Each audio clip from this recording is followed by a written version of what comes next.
Welcome back to my YouTube channel. ಇವತ್ತಿನ video 4000 watch hour ಹೇಗೆ complete ಮಾಡೋದು ಯೂಟ್ಯೂಬಲ್ಲಿ. ಹೊಸದಾಗಿ ಚಾನಲ್ ಸ್ಟಾರ್ಟ್ ಮಾಡಿರ್ತೀರಾ, ಸಬ್ಸ್ಕ್ರೈಬರ್ಸ್ ಹೇಗೋ ಆಗಿಬಿಡ್ತಾರೆ 1000 ಸಬ್ಸ್ಕ್ರೈಬರ್ಸ್, ಬಟ್ ವಾಚ್ ಅವರ್ ಹೇಗೆ ಕಂಪ್ಲೀಟ್ ಮಾಡೋದು? ಅದು ತುಂಬ ಜನ ರೆಗ್ಯುಲರ್ ಆಗಿ ನನಗೆ ಕೇಳ್ತಾನೆ ಇರ್ತೀರಾ, ಕಾನ್ಸ್ಟೆಂಟಾಗಿ ಕೇಳ್ತಾನೆ ಇರ್ತೀರಾ. ಸೊ ಸದ್ಯಕ್ಕೆ ನಂದು ಆಲ್ಮೋಸ್ಟ್ 4000 ಕಂಪ್ಲೀಟ್ ಆಗೋಕ್ಕೆ ಹತ್ರನೇ ಇದ್ದೀನಿ. ಸೊ ಹಾಗಾಗಿ ಎಲ್ರಿಗೂ ಹೆಲ್ಪ್ ಆಗಲಿ. ತುಂಬ ಜನ ಲೈವಲ್ಲೂ ಬಂದು ಕೇಳ್ತಿರ್ತೀರಾ, ಮೇಡಮ್ ಹೇಗೆ ನೀವು ವಾಚ್ ಅವರ್ ಕಂಪ್ಲೀಟ್ ಮಾಡೋಕ್ಕೆ ಹೆಲ್ಪ್ ಆಗ್ತಾ ಇದೆ, ಹೇಗೆ ನಿಮ್ಮದು ಸಬ್ಸ್ಕ್ರೈಬರ್ಸ್ ಜಾಸ್ತಿ ಆಗ್ತಾ ಇದೆ ಅಂತ. ಅದಕ್ಕೆ ನಾನು ಇವತ್ತು ಆನ್ಸರ್ ಕೊಡೋಣ ಅಂತ ಅಂದ್ಕೊಂಡಿದ್ದೀನಿ. ಸೊ ನನ್ನ ವೀಡಿಯೋನ ಯಾರು ಪರ್ಸ್ನಲಾಗಿ ತಗೋಬೇಡಿ, ನಾನು ಯಾರನ್ನೂ ಮೈಂಡಲ್ಲಿ ಇಟ್ಕೊಂಡು ವೀಡಿಯೋನ ಮಾಡ್ತಾ ಇಲ್ಲ. ನಾನು ಬೇಸಿಕಲಿ ನಾರ್ಮಲಾಗಿ ಎಲ್ರಿಗೂ ವಿಷಯ ತಲುಪಿಸೋಣ ಅಂತ ಅಂದ್ಕೊಂಡು ಈ ವಿಡಿಯೋ ಮಾಡಿದ್ದೀನಿ. ವಾಚ್ ಅವರ್ ಕಂಪ್ಲೀಟ್ ಮಾಡೋಕ್ಕೆ ಇವಾಗ ಈಸಿ ವೇ ಇರೋದು ಲೈವ್ ತುಂಬ ಈಸಿ ವೇ. ಮುಂಚೆ ತುಂಬ ಕಷ್ಟಪಡ್ತಾಯಿದ್ರು, ತುಂಬ ಮೋರ್ ದೆನ್ 100 ವೀಡಿಯೋಸ್ ಅಪ್ಲೋಡ್ ಮಾಡಿ 1 ಇಯರ್ ತುಂಬ ಕಷ್ಟಪಟ್ಟು ಅದಾದಮೇಲೆ ವಾಚ್ ಓವರ್ ಕಂಪ್ಲೀಟ್ ಆಗ್ತಾಯಿತ್ತು. ಅದಾದಮೇಲೆ ಮೋನೋ ಮಾಡ್ಕೊತಾ ಇದ್ರು. ಬಟ್ ಇವಾಗ ತುಂಬಾ ಈಸಿ ವೇ ಇದೆ, ವೆರಿ ಈಸಿ ವೇ ಅಂತ ಅಂದರೆ ಲೈವ್ಗೆ ಹೋಗ್ಬಿಡೋದು. ಸೊ ಲೈವಿಂದ ಒಂದು ಅಡ್ವಾಂಟೇಜು ಇದೆ, ಡಿಸ್ಅಡ್ವಾಂಟೇಜು ಕೂಡ ಇದೆ. ಲೈವಲ್ಲಿ ಸಬ್ಸ್ಕ್ರೈಬರ್ಸ್ ಬೇಗನೆ ತೊಗೊಬೋದು, ವಾಚ್ ಓವರು ಬೇಗನೆ ಕಂಪ್ಲೀಟ್ ಮಾಡ್ಕೋಬಹುದು. ಆ್ಯಂಡ್ ಮೋನೋನು ಗಾಯ್ಸ್ ತುಂಬಾ ಬೇಗ ಕಂಪ್ಲೀಟ್ ಮಾಡ್ಕೋಬಹುದು. ಬಟ್ ಮೇನ್ ಥಿಂಗ್, ಆಮೇಲೆ ಏನು ಮಾಡ್ತೀರಾ, ವಾಚ್ ಓವರ್ ಕಂಪ್ಲೀಟ್ ಆದಮೇಲೆ ನಿಮಗೆ ಮೇನ್ ಬೇಕಾಗಿರೋದು ವ್ಯೂಸ್. ನಿಮ್ಮದು ಮೋನೋ ಆಗಿ ಮಂತ್ಲಿ ಸ್ಯಾಲ್ರಿ ಥರ ಪೇಮೆಂಟ್ ಬರಬೇಕು ಅಂದರೆ ನಿಮ್ಮ ವೀಡಿಯೋಸ್ಗಳಿಗೆ ವ್ಯೂಸ್ ಖಂಡಿತವಾಗ್ಲೂ ಬರಲೇಬೇಕಾಗತ್ತೆ. ಸೊ ಅವಾಗ ಏನು ಮಾಡ್ತೀರಾ, ಸೊ ಲೈವ್ ವಾಚ್ ಅವರಿಗೆ ಹೆಲ್ಪ್ ಮಾಡಿದ್ರೆ ನಿಮ್ಮ ಆಡಿಯನ್ಸ್ಗೆ ರೀಚ್ ಆಗೋಕ್ಕೆ, ಅವ್ರ ಮನಸ್ಸಲ್ಲಿ ನೀವು ಕೂರಬೇಕು ಅಂತ ಅಂದರೆ ಏನು ಮಾಡಬೇಕು, ನೀವು ರೆಗ್ಯುಲರ್ ಆಗಿ ವೀಡಿಯೋಸ್ಗಳನ್ನ ಅಪ್ಲೋಡ್ ಮಾಡ್ತಾ ಇರಬೇಕಾಗತ್ತೆ. ವೀಡಿಯೋಸ್ಗಳು ಕೂಡ ಅಷ್ಟೇ ಇಂಪಾರ್ಟೆಂಟ್ ಆಗುತ್ತೆ. ನಿಮ್ಮ ಲೈವ್ ವಾಚ್ ಅವರ್ ಕಂಪ್ಲೀಟ್ ಮಾಡೋಕ್ಕೆ ಹೆಲ್ಪ್ ಮಾಡುತ್ತೆ.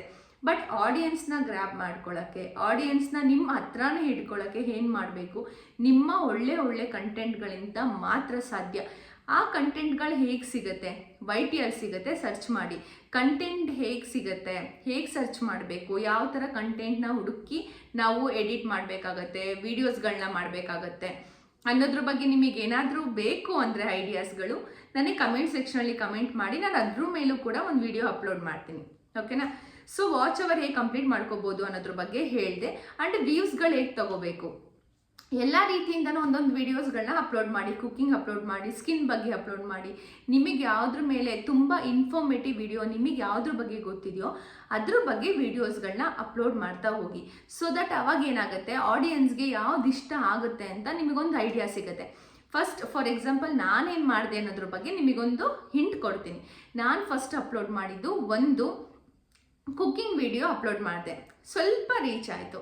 ಅದಾದಮೇಲೆ ಮೇಕಪ್ ವಿಡಿಯೋಸ್ ಅಪ್ಲೋಡ್ ಮಾಡಿದೆ. ಸೊ ಅದು ತುಂಬ ಚೆನ್ನಾಗಿ ರೀಚ್ ಆಯಿತು.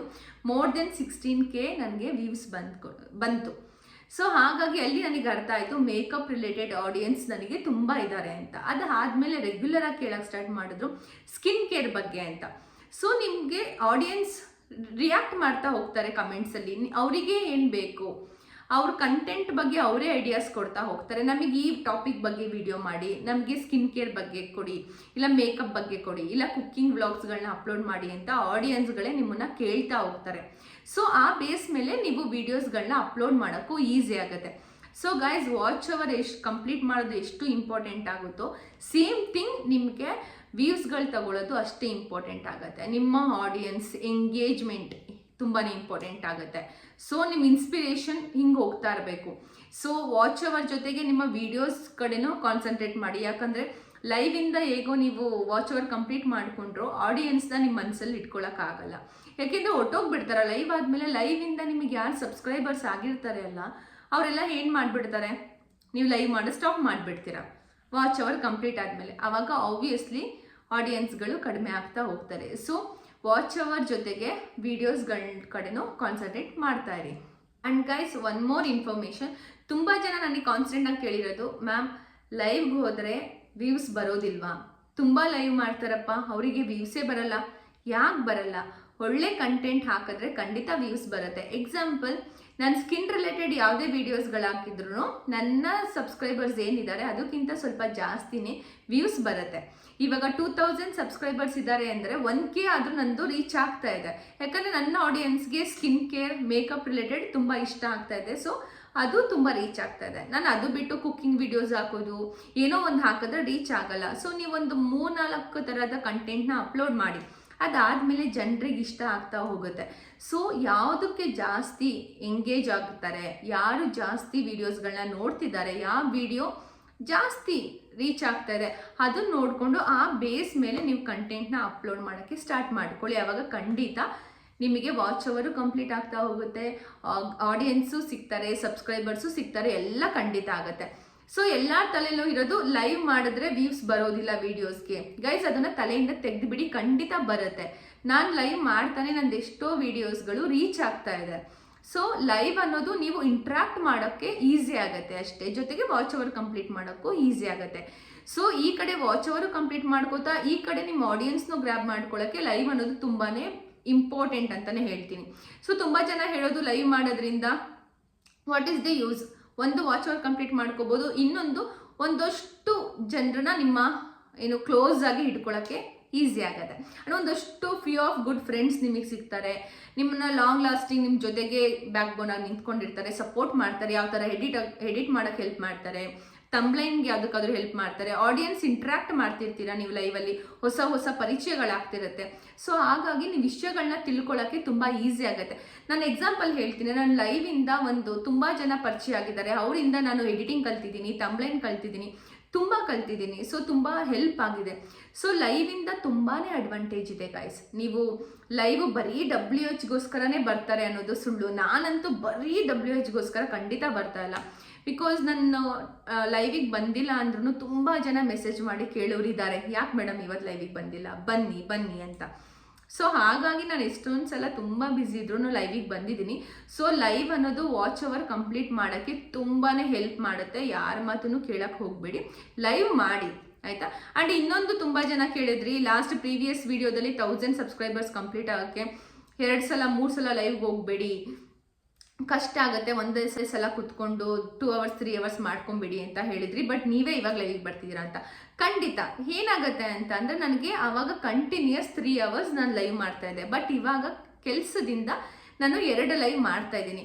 ಬಟ್ ನಾನು ಯಾಕೆ ಆ ಥರ ಹೇಳಿದ್ದೆ ಅಂತಂದರೆ, ಬೋರಿಂಗ್ ಆಗಿಬಿಡ್ತೀವಿ ನಾವು ಆಡಿಯನ್ಸ್ಗೆ ಅಂತ. ಸ್ಟಿಲ್ ನನಗೆ ಮುಂಚೆ ಬರ್ತಿರೋ ವ್ಯೂಸ್ ಇವಾಗ ಬರ್ತಾ ಇಲ್ಲ ಗೈಸ್. ನಾನೇ ಪರ್ಸ್ನಲ್ ಆಗಿ ಹೇಳಿದ್ದೆ, 2-3 ಲೈವ್ ಮಾಡಿದರೆ ಆಡಿಯನ್ಸ್ ಗ್ರ್ಯಾಬ್ ಮಾಡ್ಕೊಳ್ಳೋದು ಕಷ್ಟ ಆಗುತ್ತೆ ಅಂತ.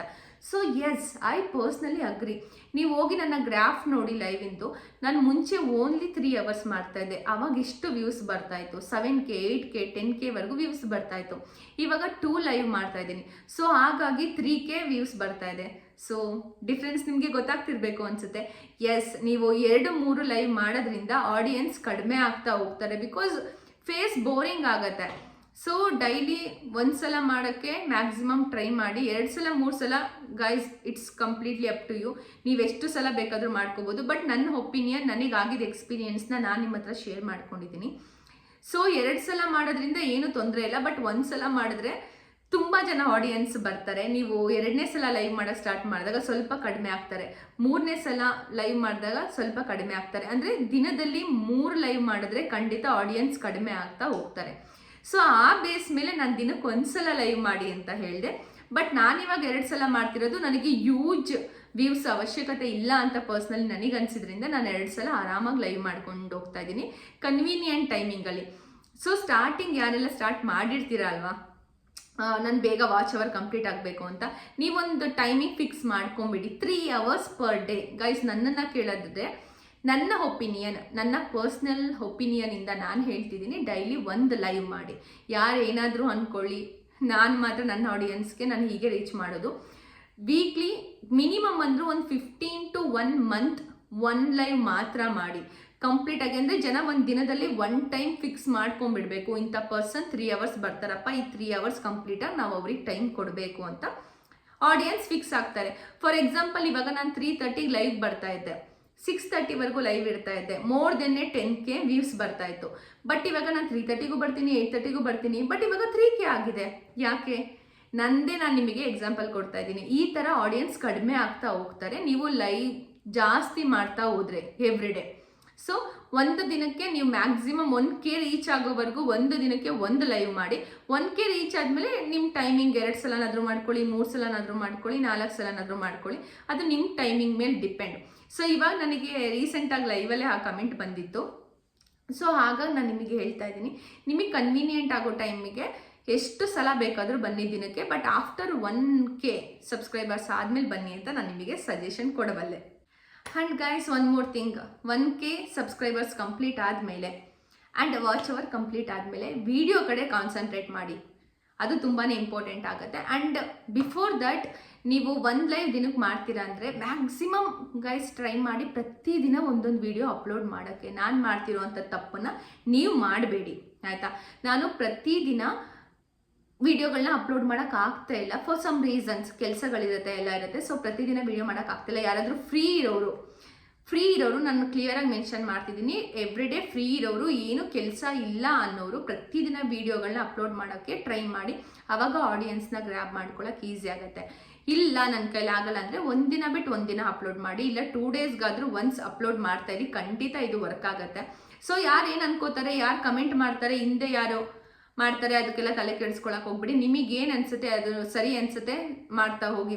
ಲೈವ್ ಎಷ್ಟು ಸಲ ಬೇಕಾದರೂ ಬನ್ನಿ, ನಾನು ಅದನ್ನು ಕ್ಲಾರಿಟಿ ಕೊಟ್ಬಿಟ್ಟಿದ್ದೀನಿ. ಬಟ್ ನನಗಾಗಿದ್ದ ಎಕ್ಸ್ಪೀರಿಯನ್ಸಲ್ಲಿ ನಾನು ಹೇಳ್ತಾ ಇದ್ದೀನಿ, ನಾನು ಒಂದು ದಿನಕ್ಕೆ ಒಂದೇ ಲೈವಿಗೆ ಬರಬೇಕಾದ್ರೆ ಆಡಿಯನ್ಸ್ ತುಂಬ ಚೆನ್ನಾಗಿ ಬರ್ತಾಯಿದ್ರು. ನಾನಿವಾಗ 2 ಲೈವ್ ಮಾಡ್ತಾಯಿದ್ದೀನಿ, ಆಡಿಯನ್ಸ್ ಕಡಿಮೆ ಆಗಿದೆ. ಬಟ್ ಅದು ನನಗೇನು ಎಫೆಕ್ಟ್ ಆಗ್ತಾ ಇಲ್ಲ, ಯಾಕಂದರೆ ನಂದು ಆಲ್ಮೋಸ್ಟ್ ವಾಚ್ ಅವರ್ ಕಂಪ್ಲೀಟ್ ಆಗ್ತಿರೋದ್ರಿಂದ. ಸೊ ವಾಚ್ ಅವರ್ ಒಂದು ಅಟ್ಲೀಸ್ಟ್ ಒಂದು 2K ವರೆಗೂ ವಾಚ್ ಅವರ್ ಕಂಪ್ಲೀಟ್ ಆಗೋವರೆಗೂ ದಿನಕ್ಕೆ ಒಂದೇ ಸಲ ಲೈವ್ ಬನ್ನಿ. 3 to 4 hours ಒಂದೇ ಸಲ ನೀಟಾಗಿ ಕುತ್ಕೊಂಬಿಡಿ. 1 hour ಒಂದ್ಸಲ, ಅರ್ಧ ಗಂಟೆ ಒಂದ್ಸಲ, ಆ ಥರ ಎಲ್ಲ ಮಾಡೋಕ್ಕೆ ಹೋಗ್ಬಿಡಿ. ಅದು ತುಂಬ ಎಫೆಕ್ಟ್ ಆಗುತ್ತೆ. ಸೊ ಕಂಪ್ಲೀಟಾಗಿ 3 hours ಕುತ್ಕೊಂಬಿಡಿ. ಫ್ರೀ ಇರೋರಿಗೆ ಹೇಳ್ತಾ ಇರೋದು, ಮಕ್ಕಳು ಮತ್ತು ಮದುವೆ ಆಗಿರೋರು ಅವ್ರಿಗೆ ಹೇಳ್ತಾ ಇಲ್ಲ ನಾನು. ಸಿಂಗಲ್ ಇದ್ದು ಆರಾಮಾಗಿ ಅಪ್ಪ ಜೊತೆ ಅಮ್ಮ ಜೊತೆ ಇರೋರಿಗೆ ಇದನ್ನು ಹೇಳ್ತಾ ಇದ್ದೀನಿ. ಸೊ ಫ್ರೀ ಅವರು 3 hours ಕಂಪ್ಲೀಟಾಗಿ ಕುತ್ಕೊಂಡು ವಾಚ್ ಅವರ್ ಕಂಪ್ಲೀಟ್ ಮಾಡ್ಕೊಂಬಿಡಿ. ಇಲ್ಲ ನಮಗೆ ಮಕ್ಕಳು ಇದೆ, ಗಂಡನ ಕೆಲಸ, ಅದು ಇದು ಅಂತ ಅನ್ನೋರು ನಿಮಗೆ ಅಕಾರ್ಡಿಂಗ್ಲಿ ನಿಮ್ಮ ಪ್ಲ್ಯಾನಿಂಗ್ ಪ್ರಕಾರ ನೀವು ಮಾಡ್ಕೊಬೋದು ಲೈವ್ನ. ಬಟ್ ನನಗೇನು ವರ್ಕ್ ಆಯಿತು ಅದನ್ನು ನಾನು ನಿಮಗೆ ಹೇಳಿದ್ದೀನಿ. ಸೊ ಎಲ್ಲರಿಗೂ ಈ ಪಾಯಿಂಟ್ಸ್ಗಳು ಅರ್ಥ ಆಗಿದೆ ಅಂತ ಅನ್ಕೋತೀನಿ. ಏನಾದರೂ ಡೌಟ್ಸ್ ಇದ್ದರೆ ಕಮೆಂಟ್ ಸೆಕ್ಷನಲ್ಲಿ ಕಮೆಂಟ್ ಮಾಡಿ. ಮತ್ತು ವ್ಯೂಸ್ನ ಹೇಗೆ ತಗೊಳ್ಳೋದು ಅನ್ನೋದ್ರ ಬಗ್ಗೆನೂ ವಿಡಿಯೋ ಬೇಕು ಅಂದರೆ ಕಮೆಂಟ್ ಸೆಕ್ಷನಲ್ಲಿ ಕಮೆಂಟ್ ಮಾಡಿ ತಿಳಿಸ್ಕೊಡಿ. Thank you so much.